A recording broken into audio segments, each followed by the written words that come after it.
करे तो मन रहुआ सबके ना कोई बात सुने में आनंद आई। एक आदमी खाती कहले रहनी स्वागत में और आज इस शिल्पी तहरा खाती कह देते कि तोहरा पके हुटा के तो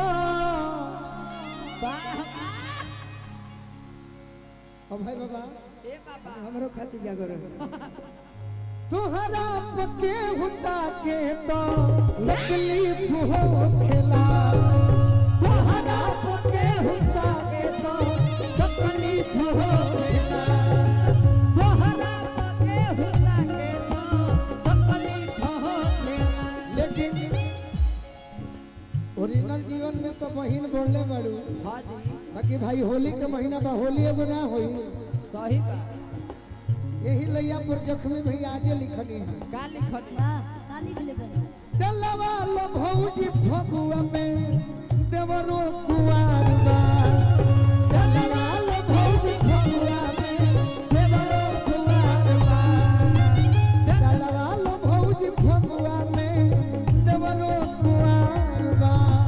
दलवा लो भौजी फगुआ में देवरो कुआर बा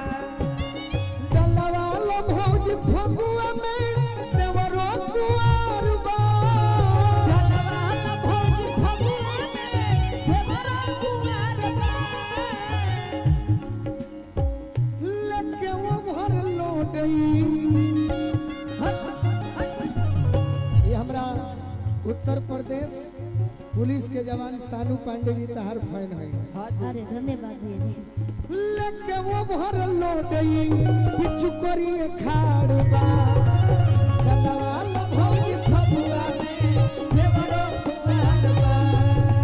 दलवा लो भौजी फगुआ में देवरो कुआर बा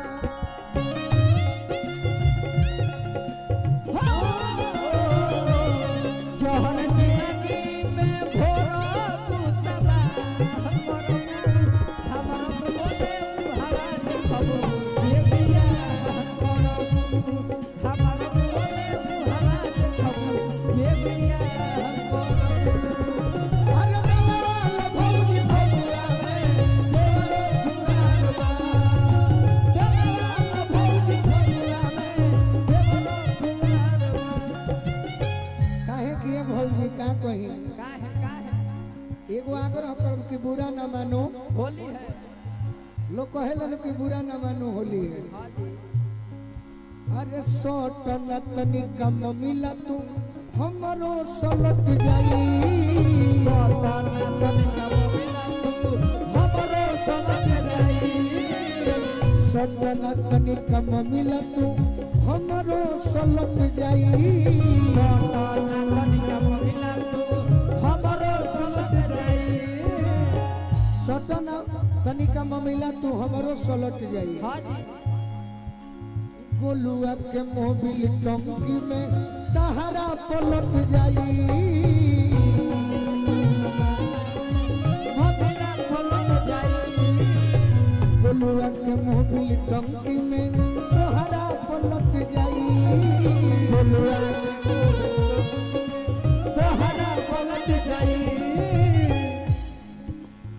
जब हमी जीते पर पहले